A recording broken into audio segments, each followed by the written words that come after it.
Lacey Fletcher could probably hear them packing for their New Year's trip. They're going to celebrate ringing in 2022 by going out of town and leaving Lacey to rot by herself. It's hard to say if Lacey felt relief in that moment knowing that they're going to be gone, or if she felt fear, because what if they don't leave her food? Would she just starve to death? What if they didn't leave her water?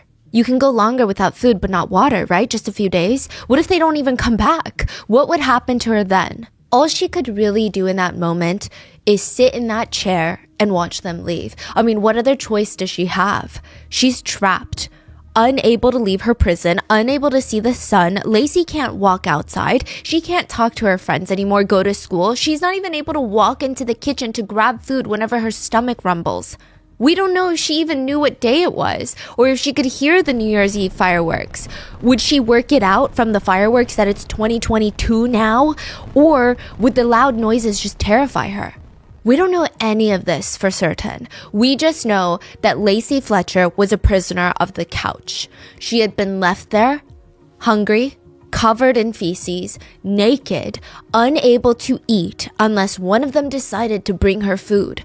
Her body was dying while she was still alive. There were parts of her flesh that were rotting. There were maggots crawling in and out of her hair, in and out of her bones, munching down at her dead flesh, and she's still alive.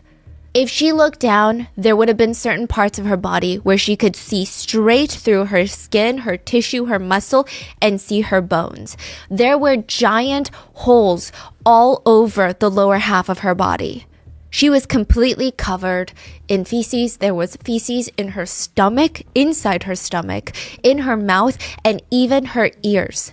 She had been trapped on this couch for the past 12 years of her life. By the time that she was found, she had melted through the couch into a hole and her skin was fusing with the brown leather. The only contents found in her stomach would be sofa cushion foam and feces. Did she eat it out of desperation? Was she fed it? We don't know. The worst part is, we're still unclear why any of this happened. There are theories that range from locked-in syndrome, where someone is fully conscious but unable to move their bodies, trapped inside their own minds. There are theories of full-blown torture, with Lacey being a victim for someone's sick, sadistic pleasure for over a decade. There are a lot of wild theories, but we have no definitive answers. All we know is Lacey Fletcher would die in one of the worst, slow, torturous deaths imaginable, and nobody helped her.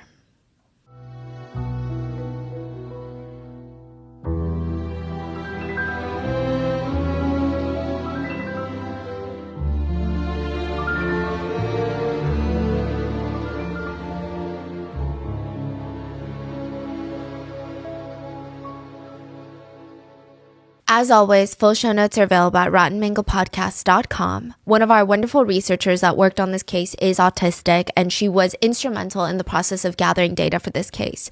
She's also provided us with links to autism resource pages that will be in the show notes. Now, with that being said, as with all cases, please let us know if you have any thoughts or any additional details about the case down in the comments. And with that, let's get started. There's a very rare condition out there. It's called locked-in syndrome.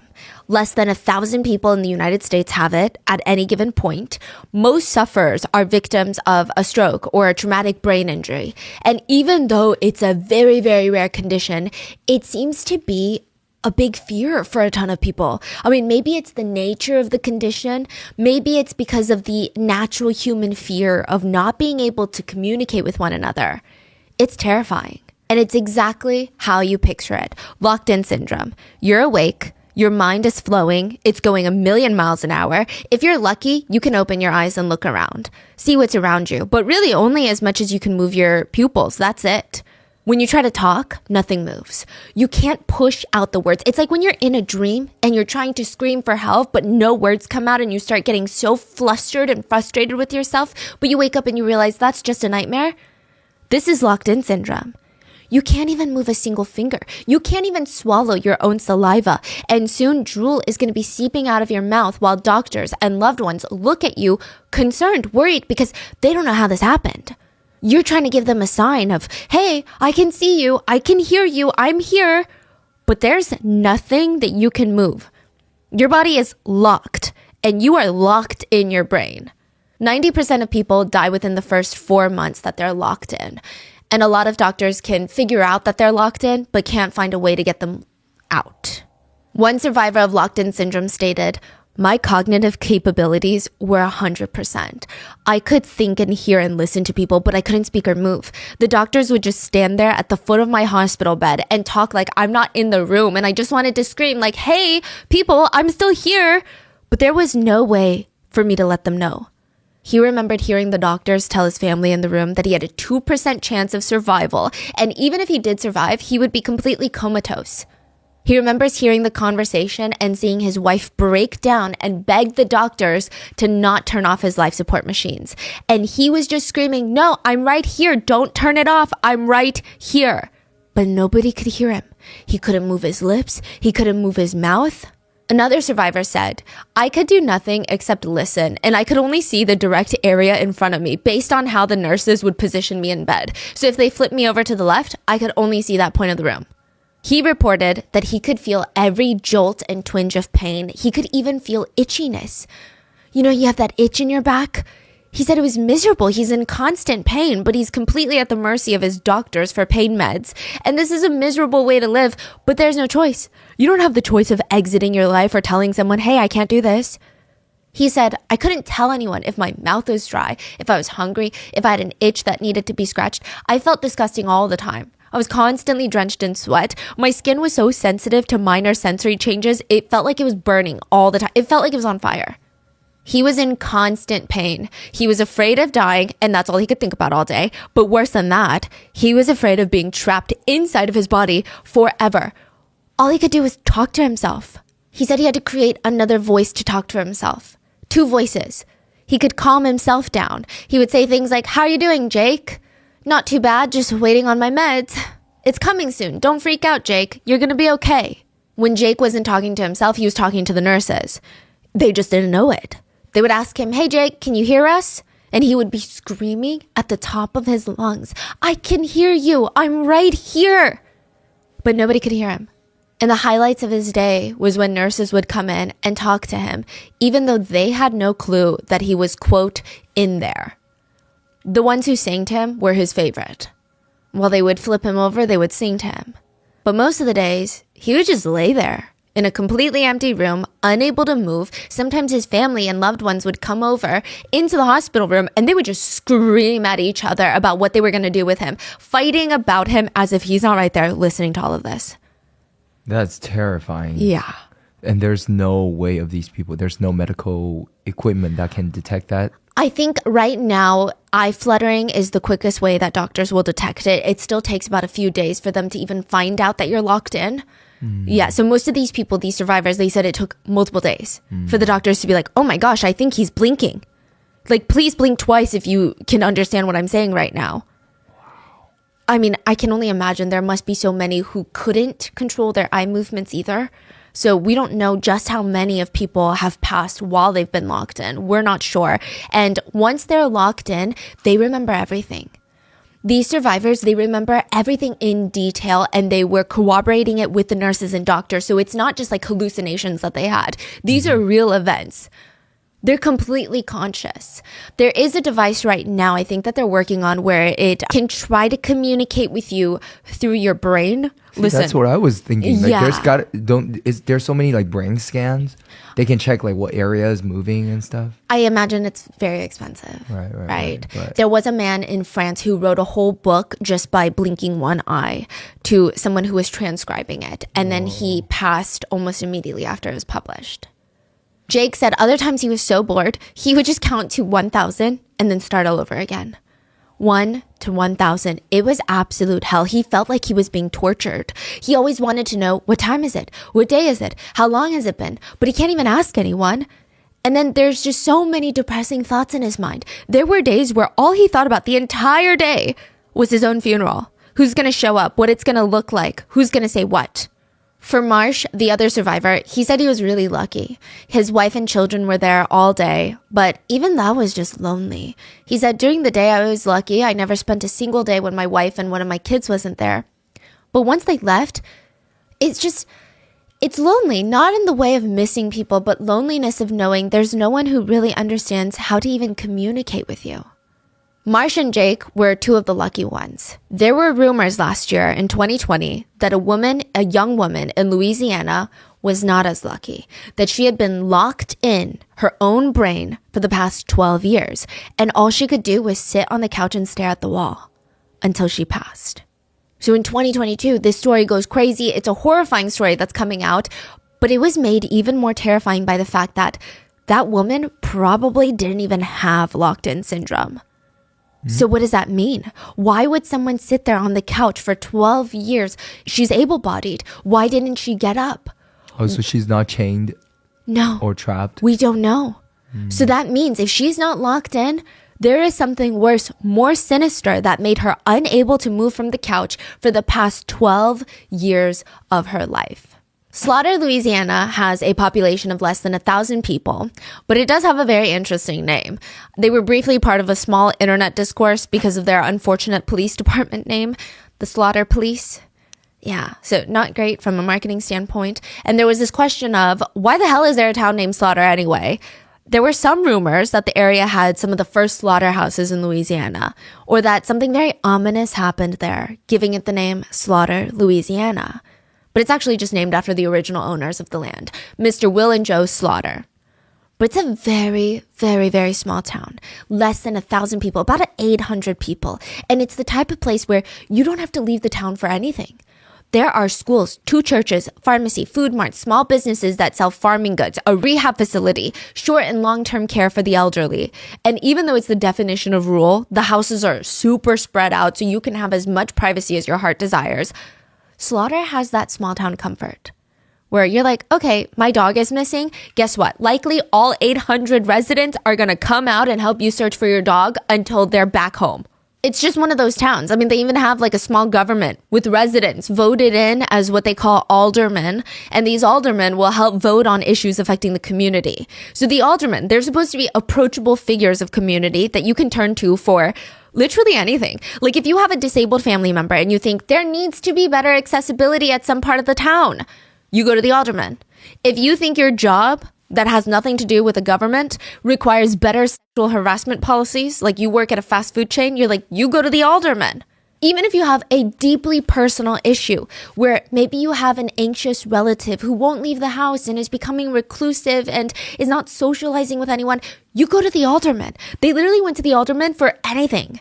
Sheila was probably the best alderman to go to. She was also the vice mayor of the town, literally was voted into that position. So if the mayor couldn't attend a meeting, Sheila would show up in place of the mayor. Her husband, Clay, was also well known in the community. He worked for a nonprofit called the Baton Rouge Civil War Roundtable. They would organize events and field trips to historic sites to, quote, provide nonpartisan atmosphere to foster learning and respect for our Civil War heritage. It's a lot. You know, there's a lot of red flags, and some of the members joining the official Facebook group would post, quote, non-judgmental pictures of the KKK and make racist jokes about the Obamas. So I don't know. It doesn't seem like Clay was the one personally posting those or endorsing that kind of activity, but just to give you preface. Now, Clay and Sheila, they're the go-tos for the community. Anyone's got a problem, you go to Clay or you go to Sheila. They're churchgoers. They've got the mindset of wanting to help others. They would probably help you first with your oxygen mask on a plane before putting their own on. Always asking, how's your day? How's your sick grandma? Well, if your grandma needs anything, just give us a ring. We're right down the street. But who asks how Sheila and Clay are? Robert Blades Sr. asked. He lives across the street from them, and he remembered the couple having a young daughter, and he hadn't seen her in God knows how long, right? Over a decade for sure, maybe like 15 years ago. Last he saw of her, she was exercising down the street, running around with some dumbbells in her arms.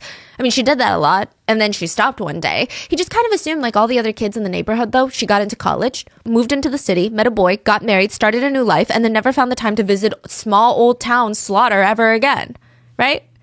Or maybe she did, and he always missed her. I don't know, she just looked like a young woman. She was, she had these little, what do you call the little weights that you hold in your hand? The little dumbbells. She was exercising? Yes, she'd walk from her house around the circle, and she used to do that, I don't know, 2 or 3 times a week. So one day, this daughter would have been about 30 years old at this point. Robert was on his front lawn talking to Clay about, things going on in the neighborhood. And he thought to ask, oh yeah, Clay, how's Lacey? How's she doing? What's she up to now? Moved away? Oh, no, she's still here. She still lives here. She's fine.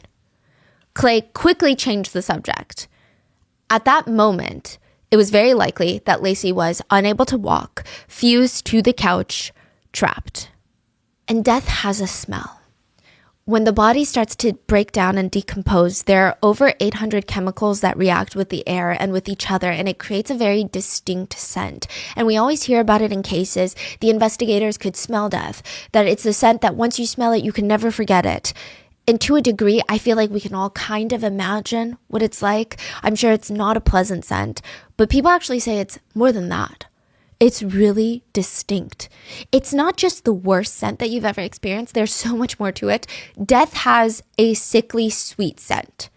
So underneath the smell of fecal matter, waste, decay, like you would imagine a piece of raw steak left outside in hot, humid cabin air would smell like after 3 months in the summer. It's like that, but underneath it, there are almost these sweet notes. Everyone describes it differently. I went down a lot of forums with a lot of coroners and crime scene investigators, crime scene cleanup crews. Some describe it as a thick, it's almost like it hangs in the air, like this thick honey scent underlying this rotten meat, garlicky fecal matter scent. It's like honey, but you want to throw up.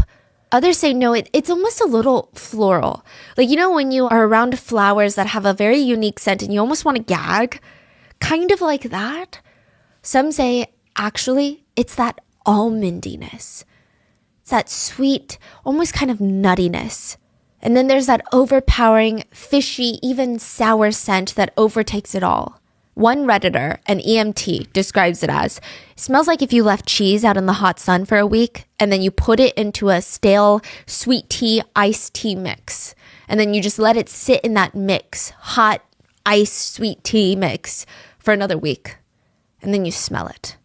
It's actually even thought that humans and other animals evolved disgust for the scent. So the main underlying scent is called putrescine, and it's a chemical compound associated with decomposing bodies. And apparently humans evolved into being so literally primitively disgusted by it because it protects us from disease and predation from scavengers.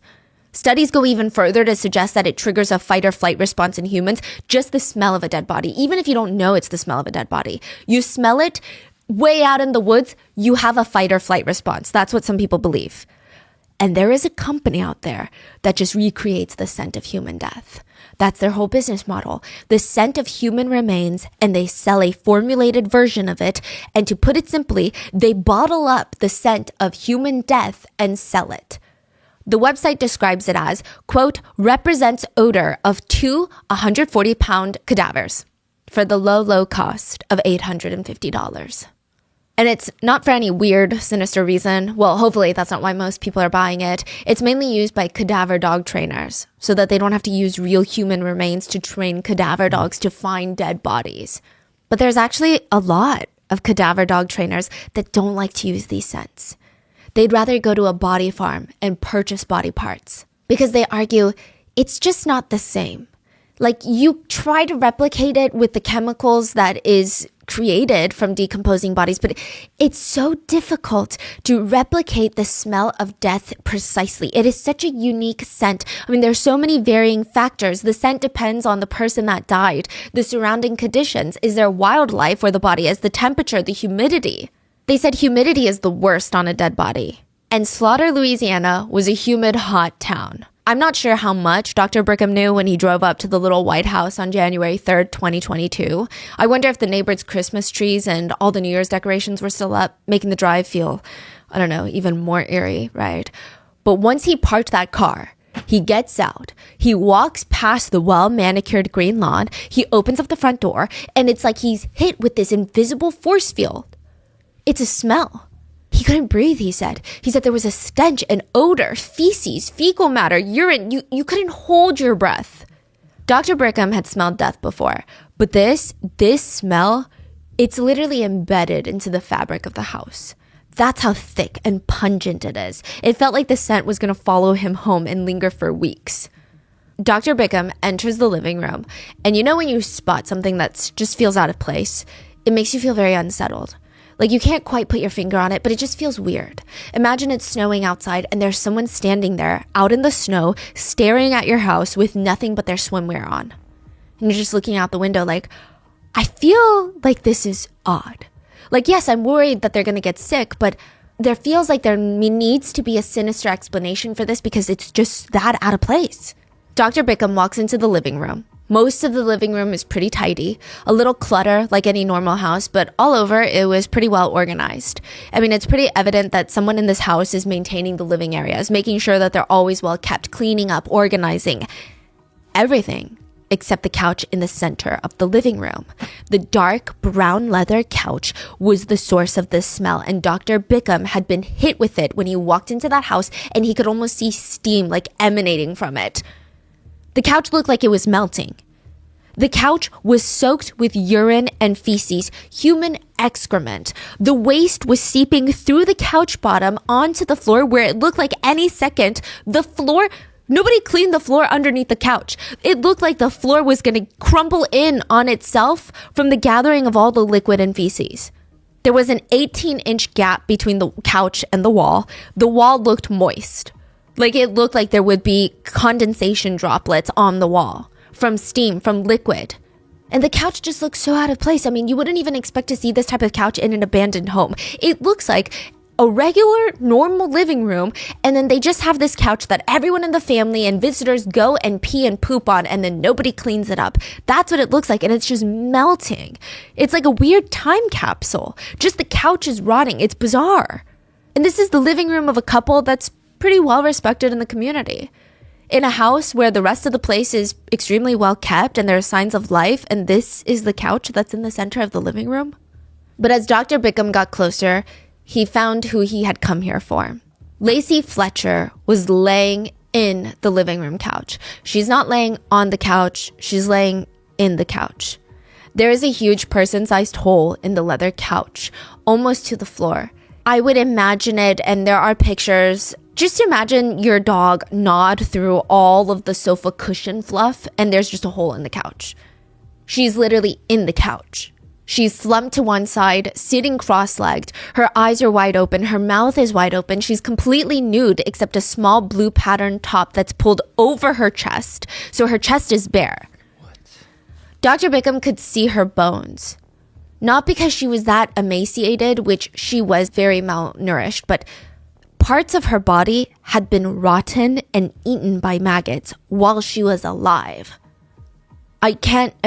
Just think of the mental trauma for someone who would be alert and aware if they were to look down and see their own flesh being eaten by maggots. There were maggots crawling in and around her hair, all over her body. She was covered head to toe in feces. It was found in her mouth, in her stomach, in her ears. She had been eating it, or she had been fed it. We don't know. The sofa arms were covered in scratches. This is not a situation where Lacey's body was left on the couch to decompose after her death, and the feces and urine, it came out during the decomposition process. This is not that situation. Lacey was kept alive on that couch for 12 years. She had been alive for 12 years, not able to get up to even use the restroom. She had been soiling herself and then either eating or being fed her own feces while being trapped on this couch for 12 years. Her flesh had been rotting while she was alive. Maggots were eating away at her while she was alive, and she had just recently passed away. And the two people who lived with her parents, the ones who walked past that couch every single day, walked past it to head into the kitchen, to the garage, to the backyard, Sheila and Clay Fletcher, they were now standing in the kitchen with no explanation on what the hell had happened. When I first walked in the house, it smelled of feces, fecal material, however you want to put that politely. It stunk. When I got to the body, the individual was basically sitting in a hole filled with liquid stool and urine. I was able to place her body in a black body bag, and I took it down to Jefferson Parish for autopsy. It's the worst form of medical neglect I've ever seen. I mean, I don't know any other adjectives or adverbs to add to that. Lacey was pronounced dead at 3:07 p.m. on January 3rd, 2022, but it's likely that she passed away at least 24 to 48 hours prior. She could have passed away New Year's Day, 2022. The world around her would have been celebrating the start of a new year, something fresh, and Lacey would have been laying dying in her own excrement. Sheila Fletcher got a little bit more talkative at the police station. And side note, this isn't even immediately after authorities took Lacey's body away. Sheila was interviewed January 18th. Lacey's body was found January 3rd. So the police didn't do anything until 18th. They really did not treat the parents like persons of interest or even suspects. So it's a small town, right? So they all know each other. And Now, Sheila tells authorities January 18th that Lacey had social anxiety and had met with a psychologist over a period of 3 years when she was back a teenager. Lacey was 36 when she passed. So you're talking about like decades ago. Eventually, she stopped seeing her doctor decades ago. Sheila and Clay contemplated getting Lacey committed into a specialist medical facility, but for whatever reason, that never happened.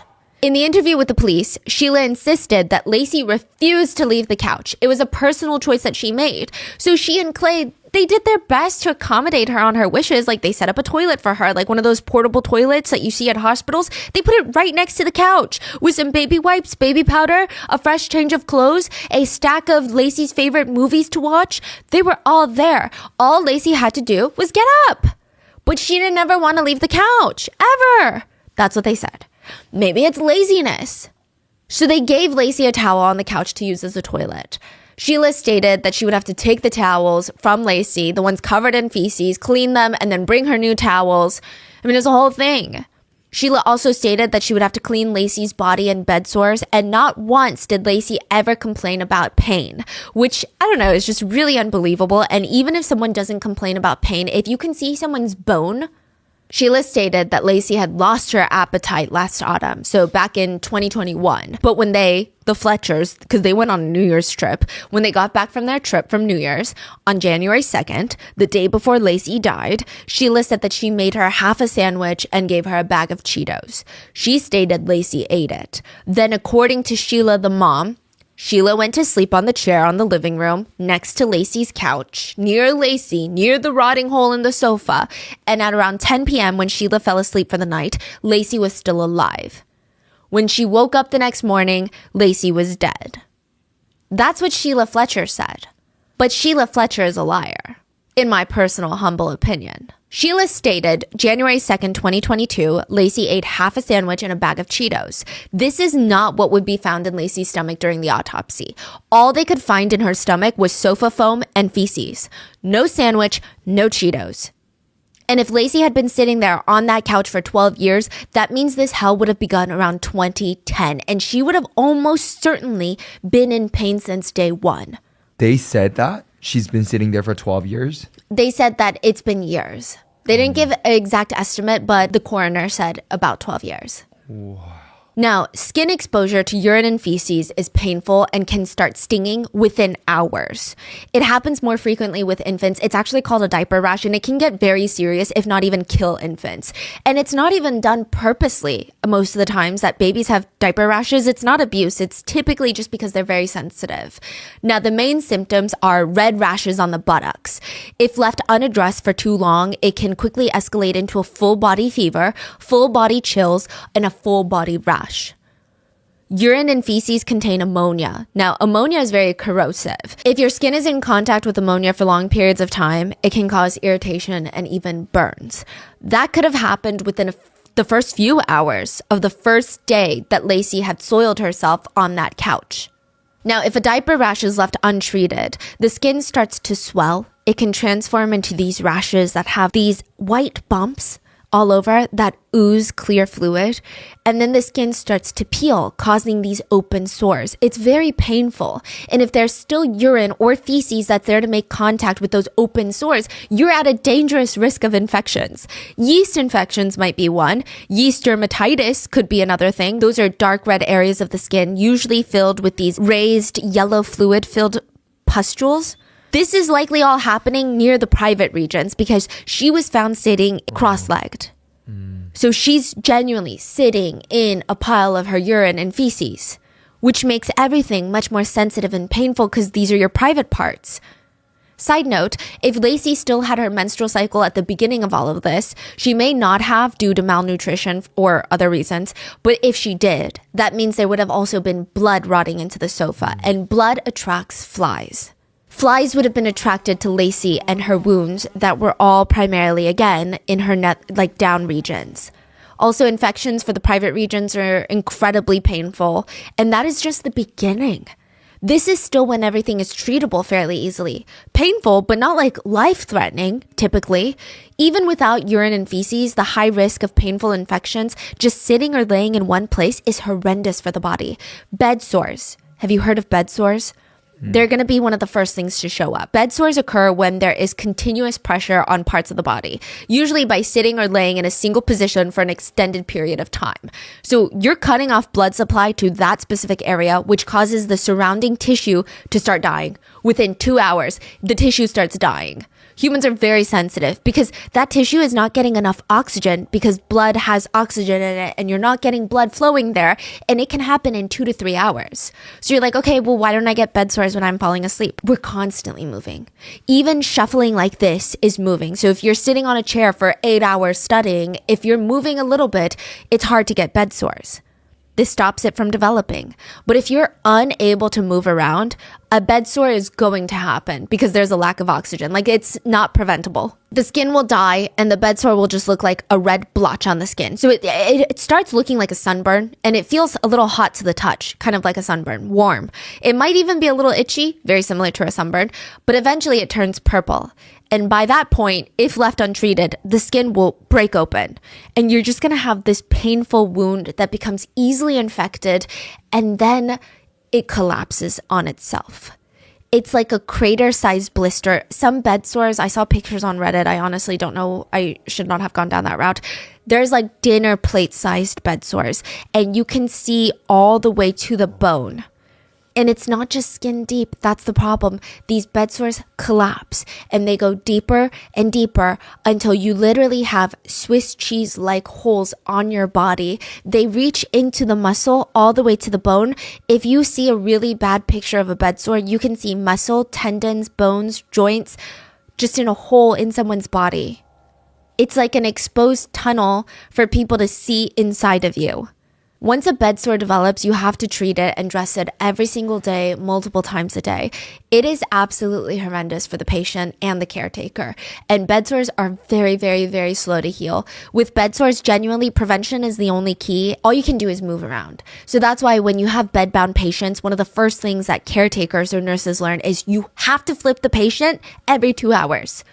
There's no question about it. And that's why when you go to nursing homes and maybe your grandparents have a bed sore, it's taken so seriously because when you hear the word bed sore, you're like, okay, it's not that big of a deal, but it's a very clear indicator that there could be abuse happening. Some really bad bed sores take days, months, even years to heal. Some may never heal. They may need surgery. And when it's super serious, bed sores can lead to death.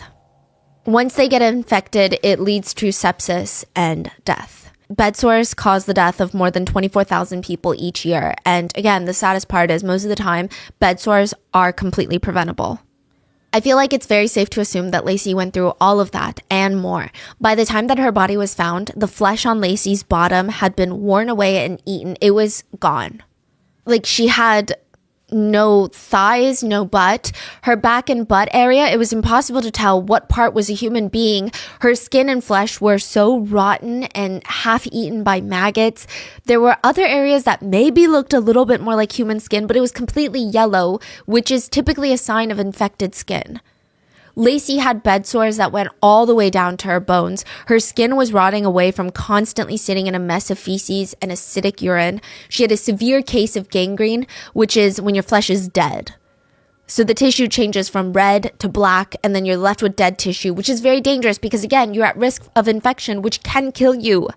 The only tiny bit of relief in all of this is hopefully with her injuries being that deep into her skin, hopefully it destroyed her nerve endings. There's a chance that it might not have, but there is a chance that it did. So maybe she had lost feeling in some of these parts of her body. around the injury sites. We don't know for sure, but we can only hope that she didn't feel what was slowly happening to her body for 12 long, agonizing, painful years. And it wasn't just the lower part of her body.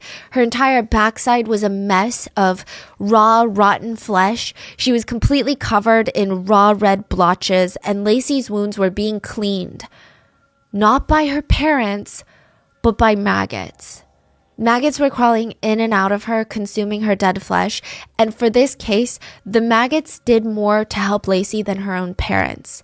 Like, I know usually we talk about maggots and it's not in a positive light, but maggots have a very important role in this world. So they eat dead flesh. In medical history, and sometimes even today, maggots have been used as a way of helping clean wounds. So maggots, they leave healthy flesh alone and just feed off of dead flesh, which needs to be cut away anyway because you're at risk of infection. And in Lacey's case, it seems to have worked to the point that she did not die of sepsis and infection for the first 12 years. The maggots kept her alive by eating the dead flesh on her wounds, while her parents did nothing for her, in my opinion. We know that Lacey was left with no real food or water in reach, and Lacey, on some level, was aware enough to know that she needed to eat. Her body seems to have grasped for anything that she could get, and the sofa foam was the only thing in reach. That and feces. Because that was what was found in her stomach. Not half of a sandwich or Cheetos. That's just the physical trauma of her body. We don't know to what extent and how bad the emotional and mental trauma was for 12 years. We don't know if this is even the full extent of her physical trauma. Technically, there could have been things that happened to her years ago that wouldn't be present during the autopsy now. Dr. Bickham's official report stated Lacey died of sepsis as a result of severe medical neglect, which led to chronic malnutrition, acute starvation. Lacey only weighed 96 pounds at 36 years old. Immobility, acute ulcer formation, bone infection, which ultimately led to sepsis and death. And one last thing about Lacey's autopsy. Sheila Fletcher stated she never took Lacey to the doctor because Lacey had never been sick. Which, let's not even unpack how ridiculous that statement is. We don't even need to go there. But that alone seems to be another lie, or at least a very misguided statement, because Lacey had COVID when she died. Most of Clay and Sheila Fletcher's friends did not even know that they had a daughter. But there were people that remembered Lacey, the ones who went to school with her in Slaughter, Louisiana, or the ones that saw her running around the neighborhood when she was younger. They all just assumed that she had grown up, moved out of Slaughter, maybe settled down nearby in Baton Rouge, got married. The ones that knew that the Fletchers had a daughter, they remembered Lacey as being a very friendly kid. She was fun to be around. She had a lot of different interests. She was, like a lot of people, obsessed with Disney. She loved anything Disney World, Disneyland, Disney movies, characters. That's her happy place. She would send friends links to videos of Disney. Also, Mariah Carey and country music. Very interesting mix, but she was someone that just had a very wide range of interests. She's very active. She loved bowling, volleyball. Those were her favorite activities. And everybody's favorite word to describe Lacey was just sweet, as sweet as can be. She never acted out. She didn't seem like she was creating trouble or, when you have younger kids, there can be certain things that they do or say, or maybe they're acting out that might indicate that something darker is happening within. Maybe it's happening at the house. There's just these little indications, right? Lacey didn't have any of that. She was a happy-go-lucky kid that liked to have fun.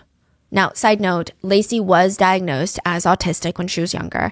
And just to give you a bit of context, autism is a neurological condition. It is not an illness, and it's a lot more common than people think. Around 1 in 36 children were diagnosed as autistic in 2023, and it generally affects the way that people communicate for a few reasons. And I'm not saying it's good or bad. It's just a different way of communicating. Many autistic people report feeling their senses a bit more. So what seems like a quiet room for some people can actually be sensory overload for an autistic person. Some autistic people report having excellent memory for facts and very strong problem-solving logical minds, but they might struggle with social cues or small talk. Or some autistic people have reported finding it difficult to read facial expressions and eye contact. There has been a lot of stigma and prejudice attached to autism for a very long time, and I think there still is today. But I think being able to see the world in slightly different ways is a great thing. Different world perception is not necessarily better or worse. It's just different. And I think we need different perceptions. There's a common saying in the autistic community. If you've met one autistic person, then you've met one autistic person. Because it's not really something where you can generalize and say, oh, if you have autism, then you feel A, B, C, and D. It's such a wide spectrum that people can be very different from one another with very different needs and different ways of communicating. So keep that in mind. Because Lacey's parents would often tell people, yeah, Lacey's just super quiet and withdrawn and she doesn't like socializing. But her friends at school were so confused. They're like, are we talking about the same girl right now? Are we talking about the same Lacey? I mean, sure, I guess she's kind of quiet compared to like the class clown, but she would go out of her way to welcome people and try to build connections. I mean, she's very opinionated and very passionate about a lot of things. She loved new experiences and she loved a change in her routine. So I don't know what the parents are saying. To a lot of Lacey's childhood friends, it felt like her parents didn't even know who she was. And side note, her parents were allegedly wishy-washy with her diagnosis. Sometimes they would state that Lacey had Asperger's syndrome, which is no longer used as a diagnosis anymore, by the way. Sometimes they would describe her autism as, quote, mild. Other times they would describe it as, quote, severe, which, side note, from what I've been told, the better verbiage to describe autism is high or low support needs. But these are allegedly the verbiage that Lacey's parents used. So this is not me describing Lacey. Lacey's doctor, Dr. Bickham, the one that went to Lacey Fletcher's home to find her, was her primary care physician when she was younger. Wow. He was friendly with the Fletchers. Like, he knew the Fletchers. He was their doctor. He's also the town coroner. Small town. Yeah. Dr. Bickham would even describe her diagnosis as, quote, severe autism and social anxiety. But again, this just doesn't really match the way that Lacey's friends describe her, so it's confusing. And just to clarify, Lacey did have unique interests, but it doesn't seem to have anything to do with autism, like just flat out. So one of Lacey's old classmates would say, yeah, I saw her around 15 years ago, and she was definitely different from other kids her age. I mean, I knew that she wasn't your typical teenager. This is all a direct quote. She was smart. She was smart as hell. But I guess the best way to describe her was she wasn't as mature as us. She still likes childish things, like not teenage things. When she was 17 or 18, she was more into Disney movies and country music. Which again, I don't know how that's very different. She would invite us over to watch Disney movies despite being more withdrawn, but it's just not my forte. Again, she just had her own interests. I would hardly call that strange or a reflection of her diagnosis. So a lot of Lacey's friends, they're shocked when at 16 years old, Lacey gets pulled out of public school at the end of 9th grade, and she started to get homeschooled. Her parents stated that she had to be pulled out of school immediately, but it's so unclear, like, why? Side note, back then, homeschooling was not very common, and the Fletchers, they never gave examples of why, at least not yet, of what made them think, you know, this is it. We need to pull her out of school for her own good. We need to make sure that her sports, her friends, her socialization, we need to cut it off. All they said was that Lacey's autism got worse. Which is strange because autistic people can struggle in a rigid school environment and they may need to be homeschooled either permanently or for a short period of time. But usually it's very important that there's a support network in place because literally every human on this earth needs a support group to help manage stress and keep up with interpersonal relationships so that they don't get isolated. But they just cut off all of Lacey's friends. Even if a kid is homeschooled, it is in the parents' best interest to let them keep their already established friendships. But allegedly, none of that happened. Allegedly, once Lacey started getting homeschooled, she was seen outside less and less. In fact, it just seemed like the couple stopped bringing Lacey up in conversations even. The last time someone distinctly, or at least reports remembering Lacey being brought up in conversations, was in 2010. Lacey would have been 23 at the time. The Fletchers walked into Dr. Bickham's office without Lacey and stated, our daughter Lacey is becoming reclusive. She never wants to leave the house or the couch. Interestingly, the Fletchers could have easily taken photos or videos to show Dr. Bickham what's going on. I mean, that seems like the very logical, common sense thing to do, but they brought along no footage. Just told him, we don't know what's going on.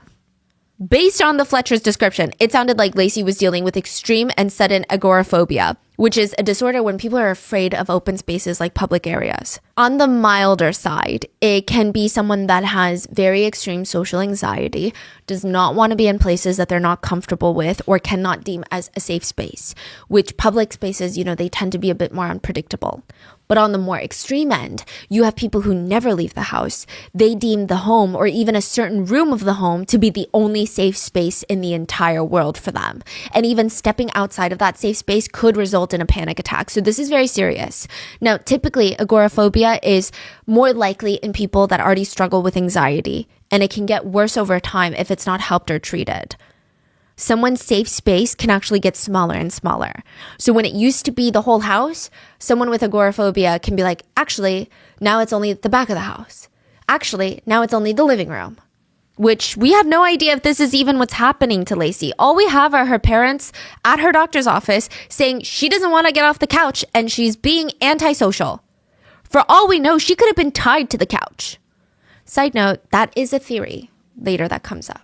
And another side note, some people have just put the autism as a blanket statement over anything going on with Lacey at the time and why she was pulled out of school. And again, sure, maybe something was going on with Lacey, but we don't have proof. And autism doesn't suddenly change a person drastically. An autistic person who can speak, make friends, have hobbies, go to school, use the restroom by themselves, they don't just suddenly wake up one day and don't do those things. But a lot of people are like, oh, autism.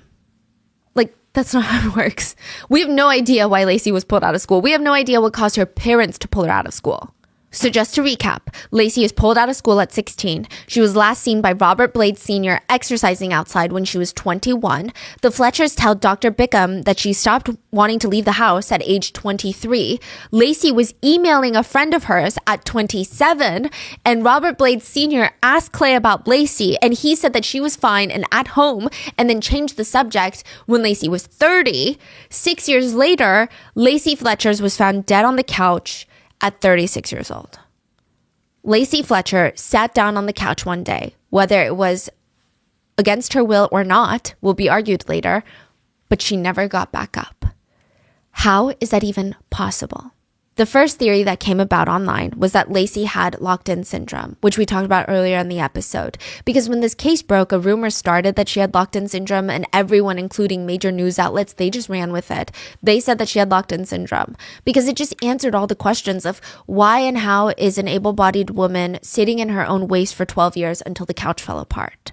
Locked-in syndrome was kind of this neat little package that answers every little question and gives people peace. But it's not true. Lacey did not have locked-in syndrome. She was able at some point to email her friends, or at least dictate what she wanted emailed to her friends. She was able to feed herself and even swallow the sofa foam and feces. So even if you have locked-in syndrome and someone is force-feeding you something, you cannot swallow. You have no control over any of your muscles except maybe your eyelids. You are fully locked into your body, which it appears Lacey was not. Side note, Dr. Bickham would later state that he had never heard of locked-in syndrome in his entire career, refuting the idea that Lacey Fletcher had this syndrome. And while she may not have had locked-in syndrome, it is a very real thing that does exist. It's just very rare. But it doesn't seem like Lacey had it, which leads us to the most confusing question of all of this. Then why didn't she just get up? There are a few theories on why, but the belief is, regardless of how it started, her leg muscles probably atrophied to the point where she could no longer be able to get up even if she wanted to. So she started off able-bodied, but her leg muscles might have been completely dead. Let's say, for whatever reason, you are unable to get up from a sitting position, whether that be from inner, mental, or outside physical force, you cannot get up. Your physical body is going to react to that. Have you ever slept and your leg fell asleep? Where you've been in one position for so long that your leg goes numb, and then when you finally take the pressure off that leg, you feel that tingling pins and needle feeling, and it's just uncomfortable. And if we realize it's happening, most of us can do something about it if we're able-bodied. But if Lacey had been sitting in that same position for long enough, her leg muscles would have atrophied on their own and started wasting away, becoming locked into place, paralyzing her. Over time, the pain and rotting of the flesh in her thighs and buttocks would have further paralyzed her muscles as well. Lacey was found in her legs crossed in a position that most people would actually deem and describe as defensive rather than comfortable. Like, how long can you actually sit crisscross applesauce without getting uncomfortable? So let's just say that's how she first sat down on the couch. Again, we can't say for certain if this was or was not against her will because there are online theories about it, but let's just say she sat down like that. Soon, within minutes or hours, blood would flow more slowly to this area, which can lead to what I talked about, the bed sores. But it gets worse because this loss of blood is basically a crushing injury. Not as a description, but that's what they call it, like as if you're getting crushed. It just gets more and more dangerous over time as well. The tissue around her legs and butt were dying. If it gets really severe, surgery or even amputation would be necessary to correct the problem. At a certain point, since Lacey had been sitting for that long, even just getting up could kill her. So it's not like her parents are saying she just didn't want to get up from the couch. She could die by getting up from the couch. Not to overcomplicate it, but if you have a crushing injury like compartment syndrome, when there is high enough pressure on a limb or part of the body that blocks blood flow to that compartment of the body, for example, Lacey's legs and behind area, potassium starts to build up. And then when you get up or the pressure is suddenly taken off of that area, all that potassium has nowhere to go except straight into your bloodstream. And this rush of massive amounts of potassium causes a heart attack. And you can die. Lacey had been on that couch for 12 years. By year 1, it would have been shocking if Lacey was even able to use her legs at all. She would have been fully paralyzed. This is likely what could have happened to Lacey's physical body. But again, why? Why did she sit down and never get up? Even when she felt her legs falling asleep, even if she must have felt extreme discomfort in that position, why didn't she just move or reposition herself or get up entirely? Okay, fine. Let's say that she didn't want to get up from this couch. This couch is her safe space. There was some sort of mental barrier. Why didn't she change her positions around? There are 2 theories that people have considered online. Either there was a mental or emotional reason Lacey did not get up, or she was physically tied down in the beginning until her legs atrophied. Let's explore the first theory, that she chose to be on the couch. And just to preface, even if it was Lacey's choice, the fact that her parents didn't do anything to help her, that's not okay, in my opinion, if this theory is even true. I think it's still a tragic, horrible case of neglect that borders abuse because of how severe it is.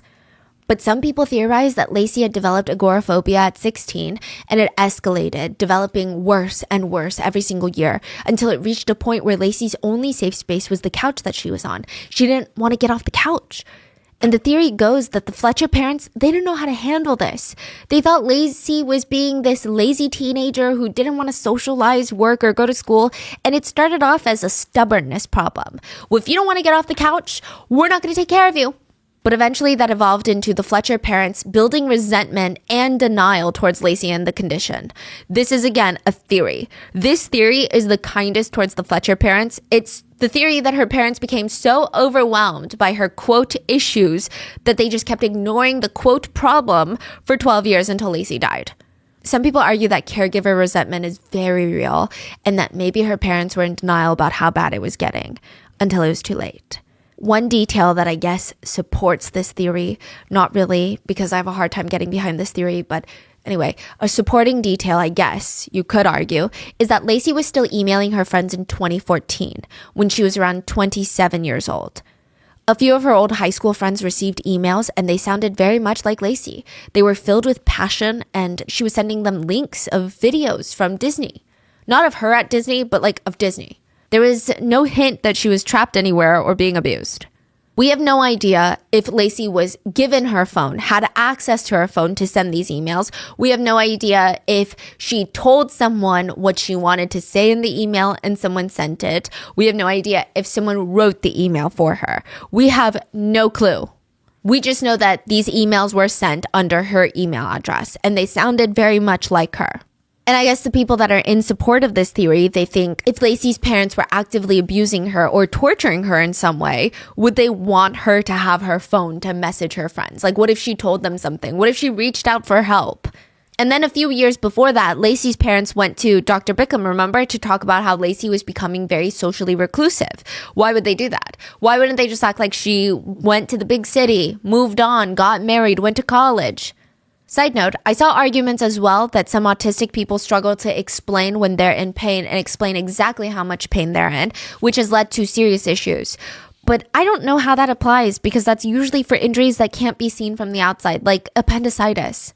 I I want to include it because it has been mentioned, but I just don't think that autism really has anything to do with this case other than the media reaction of justifying and almost answering Lacey's death by just saying, oh, blanket statement, autism. But other than that, I don't see how the fact that she was autistic applies to the questions that need to be answered. Lacey had sores all over her flesh that was rotting. Maggots were eating away at her, consuming her right in front of her parents. Who cares if she was autistic or not? Like, I don't think anyone needed for her to verbally say, hey guys, I'm in pain. And there have been theories of how Lacey went from being a socially active 16-year-old girl to not leaving the couch. One of the more popular theories are severe agoraphobia. Some people speculate that Lacey could have also developed schizophrenia, with the average age of onset tending to be around 20 to 30 for women. So they're like, what if she was schizophrenic? And perhaps schizophrenia was causing her hallucinations that made her terrified to leave the couch in fear of some sort of perceived danger out there. Or maybe she had some sort of brain injury that caused her to suddenly behave differently and her parents had no idea how to give her care. Another supporting theory is that Lacey was kept alive for 12 years. A person can usually only live about a few days without water and a few weeks without food. And although Lacey was severely malnourished, she was getting enough food and fiber to at least defecate. Which, side note, this is a big part of life. Extreme constipation can actually cause death on its own by blocking the intestines and the colon. So Lacey was getting enough food to defecate and pass urine. She also had all of her front teeth when she died. So someone, whether it was Lacey or her parents, someone was helping her brush her teeth for her. Could the parents have been so far in denial that they just didn't understand that Lacey could no longer move and get up on her own or even use the toilet right next to the couch?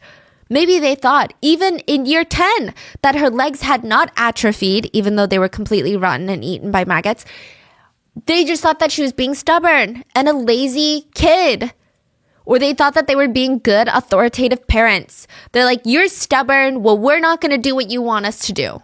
After all, some people argue that the parents clearly brought her a toilet to use and put it up right next to the couch, provided her with baby wipes and baby powder for her, as well as an option to have clean clothes that were sitting right next to her and her favorite movies laid out on the side. Someone's brushing her teeth, which caregivers have stated brushing a patient's teeth is actually a very strenuous, stressful process. Why would they do that unless to a degree they cared about her? That's the theory. I don't believe it, and I'm very reluctant to state when I don't believe theories strongly. I just don't see this one. It doesn't answer any questions for me. Like, never say never, so sure, maybe this is how the Fletcher parents felt personally, but it's still not really acceptable in my opinion. I mean, ignoring someone's depression, maybe I could try to understand it a little more. Maybe they're locked in their room and they don't talk to you. They don't communicate with you. That's something where I'm more kind of like, maybe the parents didn't fully understand it, or maybe they're very ignorant about these mental illnesses.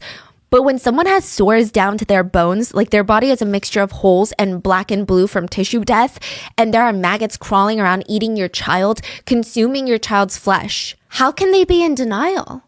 Even in very rare cases, we might sometimes hear, once in a blue moon, stories of people keeping their loved ones' deceased bodies. Like, no matter how much decomposition is happening, because these people are in denial of their loved one's death. But that denial typically extends all the way into other aspects of that person's life. They will be in denial about their loved one's death. They will still talk to them. They will still talk about them with other people as if they're still alive. But for the Fletcher parents, they were completely normal when they went outside to socialize. They never spoke about Lacey later on. It's as if she didn't exist. Most of their friends didn't even know that they had a kid. If they were in denial, wouldn't they talk about Lacey as if she's still alive and doing well? She's just being a lazy kid and not melting into the couch. It's like they're hiding it, in my opinion. You know, people online have stated when parents love their kids and will do anything for them, but their circumstances are just really bad, they don't have the funds to get their child the proper care. The state won't help. There's no other option. They feel lost and heartbroken that they can't do more for their child. That is clearly not the case with the Fletchers. The Fletchers would have enough to pay bail for the both of them. That amounts to $72,000 in cash. They could have easily found Lacey a long-term facility to help her because they can't be the ones to help her. So it's not that they had a lack of funds. Not only that, they live in Slaughter, Louisiana. The community there is incredibly strong. Everyone wants to help their neighbors, and they're popular members of the community. You're telling me that the community wouldn't have rallied together to help Lacey? But the point is, the Fletchers didn't even try.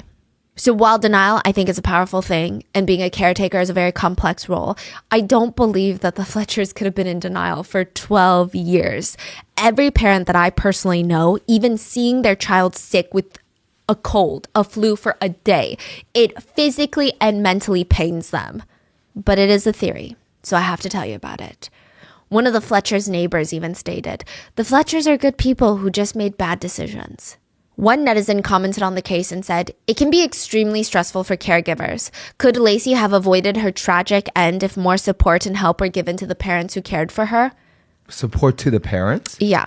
They may have been really helpless and did not know what to do.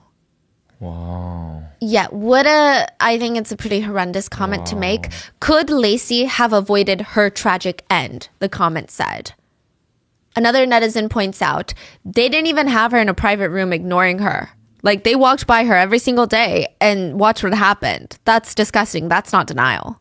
And another big thing to note, the parents weren't so in over their heads that they didn't have time or energy to be a part of the community. They always showed themselves in a very positive light to their neighbors and colleagues. They were very much active in social life. So they seemed involved in other interpersonal relationships. So they had the energy for that. Yeah, and the fact that it's been so many years, it's like every day it's a decision. Every minute, every hour is a decision that they're making. And it's only not to save her life. And more painful for her to be alive in that state too. Exactly. So now we head into the third theory. The Fletchers were torturing their only daughter, Lacey. This is the theory that most people, including law enforcement, seem to believe. A lot of it has to do with the fact that Sheila even outright lied to the police, stating that Lacey's last meal was the sandwich and the Cheetos. And we know that's not true. And there are two versions of this theory. I would say that law enforcement probably believed the latter theory, but the former theory, I'm going to run through it. The first version is that people believe that something traumatic happened to Lacey, and then it spiraled into this. So this is very conspiracy vibes. This is based off of zero evidence, just from what little facts we know about the case. Some netizens have kind of spun together a theory of what they think might have happened. The first theory is that she was somehow injured. She had some sort of brain injury and all she could do was sit there. Or a traumatic event caused something in her brain to shift. Like SA could be an example of a traumatic event. And I know that SA is a wild theory to just throw out there. Some netizens believe this theory a bit more because Clay and Sheila went to see Dr. Bickham in 2010. They stated that Lacey was acting differently, and some people who have been sexually abused will try and make themselves seem repulsive to their attacker, like they refuse to wash. Or they will have kind of a drastic shift in their personality because of the trauma. Which still is very crazy theory just to toss around, but I don't think that anyone is trying to string together heinous things for the sake of it. I think people are genuinely trying to understand how this could happen to someone and how evil someone has to be to just watch it happen. Anyway, the theory continues that after a traumatic event, whether it be SA or some sort of physical injury, Lacey was no longer the same. And maybe the theory is her parents caused that shift in some way, shape, or form. And they can't get her help because she might tell someone. They can't get her admitted because she might tell someone. So they just sit her down on the couch. And from there, her legs start atrophying and it escalates into this situation where they still do not want to get her help. There's also a theory that she was tied to the couch in that position until her legs naturally atrophied. And that is, again, purely a theory. There is zero evidence that she was tied to the couch on or before the day she died. But she was on the couch for the past 12 years. And like we said, within the first year, her legs were probably paralyzed and stuck in that position. So we don't know if maybe the first year she was on that couch, she could have been tied up. Who's to say? So the conspiracy is something bad happened. Parents don't want it to get out. Lacey is forced onto couch till her legs atrophy. Parents kept Lacey alive to torture her. Again, this is purely based on theory and not fact. Now, one aspect that people cannot get over is the fact that Lacey was found nude, except the shirt pulled over her chest. The nude part, maybe the parents stopped dressing her because they knew that she would just soil herself again, but why not let her have her top on? Why was it pulled up above her chest?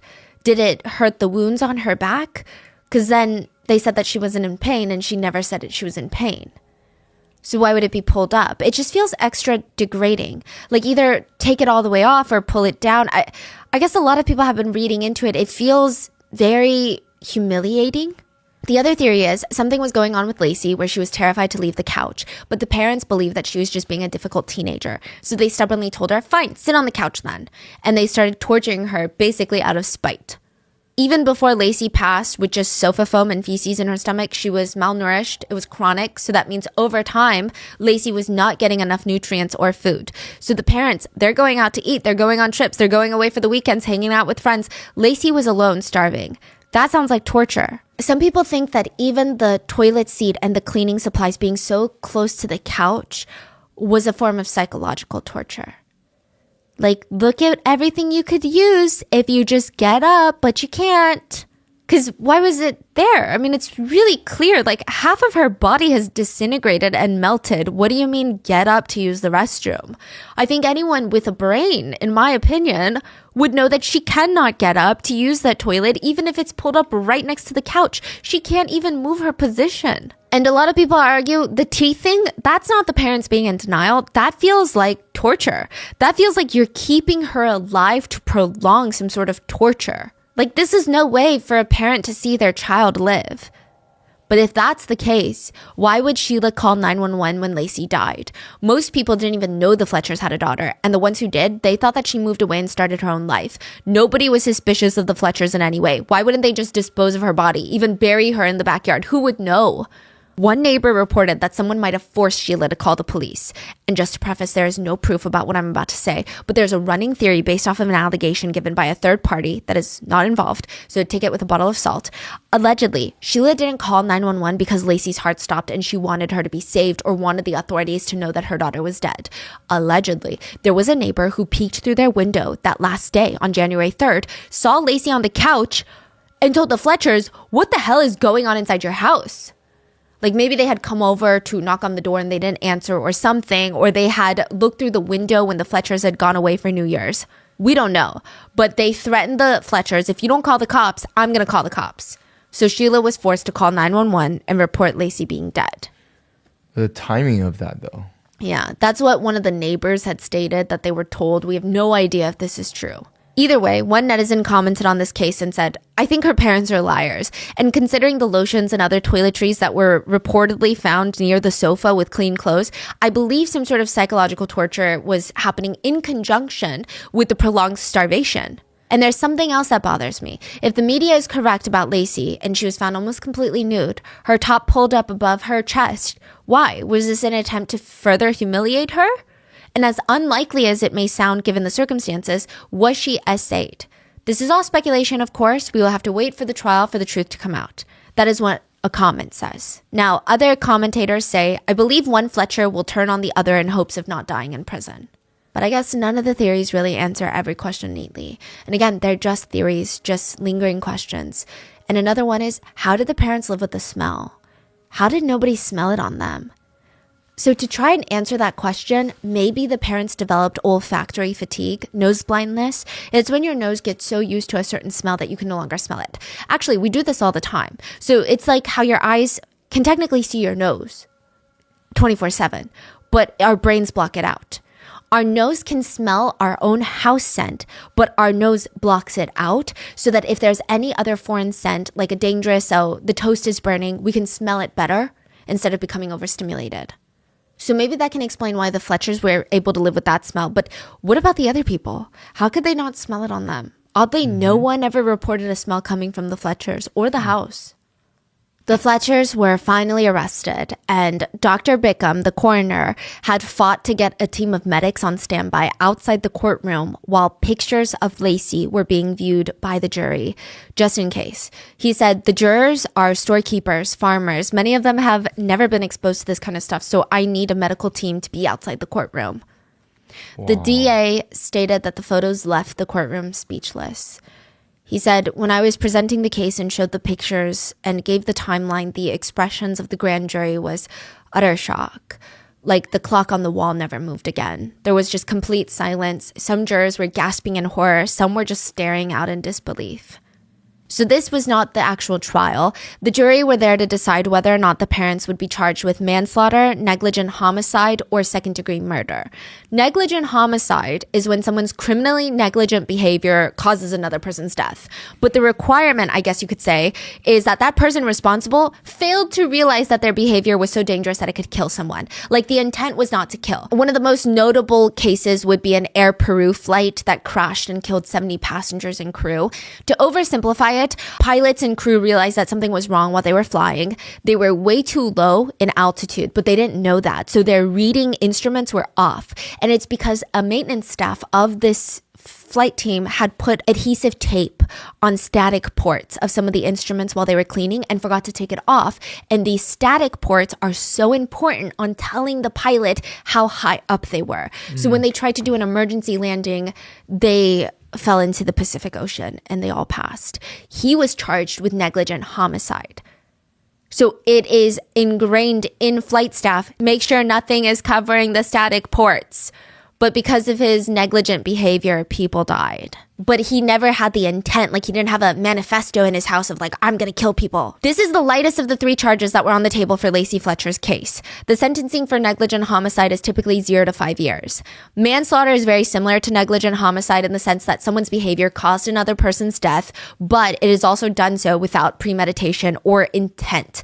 Meaning nobody sat there thinking, if I do action A, I'm going to kill person B. So I need to do action A because my goal is to kill person B.